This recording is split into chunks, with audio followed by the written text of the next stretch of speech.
এবার আসো 23-এর খ নাম্বার 2 নাম্বার অঙ্কটা। সৃজনশীল 3টা অঙ্কের মধ্যে প্রথম অঙ্কটা আমরা অলরেডি করে ফেলেছি, এবার করব 2 নাম্বারটা। 2 নাম্বারে কি দেয়া আছে? আমার উদ্দীপকটা দেয়া আছে y fx সমান 4x 7/2x 4। আমাকে বের করতে হবে fx + 2 fx - 1 সমান কত। এটা সমান কত, এটা আমাকে বের করতে হবে। তাহলে আমরা প্রথমে কি লিখব? আমি প্রথমে লিখব দেওয়া আছে fx, যেহেতু আমার কাজটা এখানে y এর কোনো কাজ নাই, কাজ হচ্ছে x নিয়ে fx। তাহলে আমি লিখব দেওয়া আছে fx সমান কতটুকু দেওয়া আছে, এই অঙ্কটা লিখব। fx সমান হচ্ছে 4x - 7/2x। তো আমি এখানে লিখতেছি, এটা দেয়া আছে fx সমান 4x - 7/2x - 4। আমাকে বের করতে হবে এইটার মান কত। তো এটা মান বের করার জন্য আমি প্রথমে কি করব দেখো। প্রথমে কি দেয়া আছে? এই অঙ্কটা দেয়া আছে fx, এই অঙ্কটা দেয়া আছে fx। তাহলে fx এর মানটা আমি বসাই দেব। তাহলে fx এর মান প্রথমে দেওয়া আছে কত? এখানে দেওয়া আছে 4x - 7/2x - 4। এর সাথে যোগ আছে হচ্ছে আমার 2। সেম ভাবে এখানে আছে কত? fx - 1। তাহলে fx এর মান হচ্ছে 4x - 7 আর নিচে হচ্ছে 2x - 4, এর সাথে বিয়োগ আছে 1। এখন আমাদের মেইন কাজটা করি। মেইন কাজটা কি? মেইন কাজ হচ্ছে আমাদের লসাগু নির্ণয় করা। এবার দেখো এই জায়গাতে এখানে একটা ভগ্নাংশ আর একটা পূর্ণ অংশ। তাহলে আমরা যখন কোনো একটা ভগ্নাংশের সাথে পূর্ণ অংশ যোগ করি, তাহলে আমরা এটা কি করি? স্বাভাবিকভাবে লসাগু নিয়ে করি। তাহলে লসাগুটা কিভাবে করি? আমি লসাগু করি, এটা এই ভগ্নাংশের নিচে আছে কত? 2x - 4, আর এটার নিচে কিছু নাই, তার মানে মনে মনে আমার কত আছে? 1 আছে। তাহলে এটা লসাগু কত হবে? লসাগু হবে 2x - 4। তাহলে 2x - 4 দিয়ে যদি 2x - 4 কে ভাগ করি, आंसर হবে 1। তাহলে আমি শুধু উপরেরটা বসাই দেব। কি করব? আমি উপরেরটা বসাবো। উপরেরটা হচ্ছে 4x - 7। মানে নিয়ম হচ্ছে কি, এটার সাথে হচ্ছে 4x - 7 আসতেছে, আর প্লাস হচ্ছে আমার এখানে আছে কত? 2, প্লাস হচ্ছে 2। এইটা দিয়ে লসাগুকে আমি গুণ করে দেব। নিয়ম কি? এটা নিচে যা আছে 1 দিয়ে আমি ভাগ করব, কাকে? 1 দিয়ে ভাগ করব আমি 2x - 1। তাহলে 2x - 1 ই হবে। এই 2x - 1 দিয়ে উপরটাকে আমি কি করব? গুণ করব। 2x হচ্ছে 4।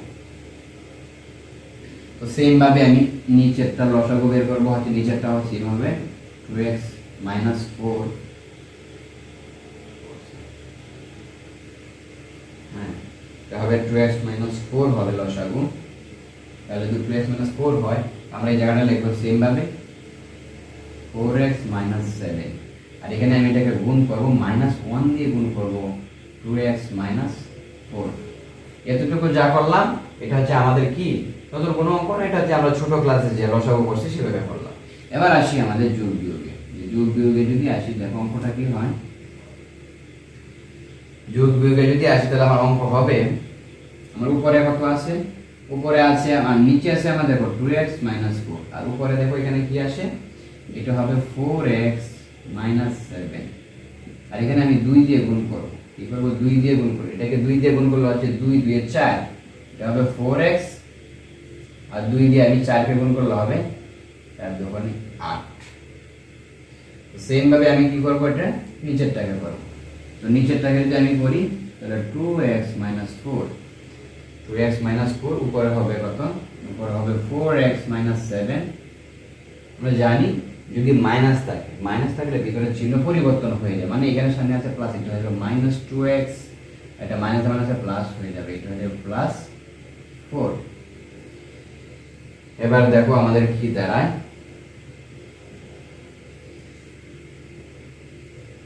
দেখি। আমার মনে হয় নিচেটা দেখা যাবে কিনা সেটা বুঝতেছি না। সো আমার এটা কতটুকু দাঁড়ায়? আচ্ছা, আমি বরং এটা মুছে ফেলি, নিচের অঙ্কটা আমি মুছে ফেললে কি হবে? আমি এতটুকু উপরের অঙ্কটা মুছে ফেললাম। মুছে ফেললে কি হবে? মুছে ফেললে হবে আমার এতটুকু, যে এইটাকে আমি এই লাইনের পরে আমি এই লাইনটা নিয়ে আসবো, এই লাইনের পরে আমি এটাকে নিয়ে আসবো এই জায়গাতে। এই জায়গাতে কি হবে? দেখো আমার নিচে থাকতেছে কত? আমার এই জায়গায় থাকবে 2x - 4, আর উপরে এখানে 4 আর 4, তাহলে 4 4 হলো আমার 8, আর -7 আর -15 সেম ভাবে নিচে হবে 2x মাইনাস 4, আর এই জায়গাতে দেখো এখানে হচ্ছে 4টা x, তারপরে 2টা x, তারপরে কটা 2টা x, আর এখানে হচ্ছে -7, এখানে হচ্ছে -4, -3 হবে। হ্যাঁ, -3 হবে। এবার আমি নিচেরটা মুছে দিলাম, নিচেরটা মুছে দিয়ে আমি কি করব, নিচেরটা মুছে দিয়ে আমি কি করব দেখো কি হয়। এটা হচ্ছে ভাগ চিহ্ন, ভাগ চিহ্নটা যদি আমরা উল্টাই তাহলে উপরে হবে কত 8x মাইনাস 15 আর নিচে হবে 2x মাইনাস 4। এটা আমি গুণ চিহ্ন দিয়ে দিই, যদি এটা উপরে চলে যাবে, এটা হবে 2x মাইনাস 4 আর এটা হবে 2x মাইনাস 3। তাহলে আমরা দেখি এখানে হচ্ছে 2x মাইনাস 4, এখানে হচ্ছে 2x মাইনাস 4, এই দুটি আমি কেটে দিলাম। তো কেটে দিলে হবে কি, কেটে দিলে হবে আমার উপরে থাকবে 8x মাইনাস 15 আর নিচে থাকবে 2x মাইনাস 3। এটাই আমার আনসার এর হলো।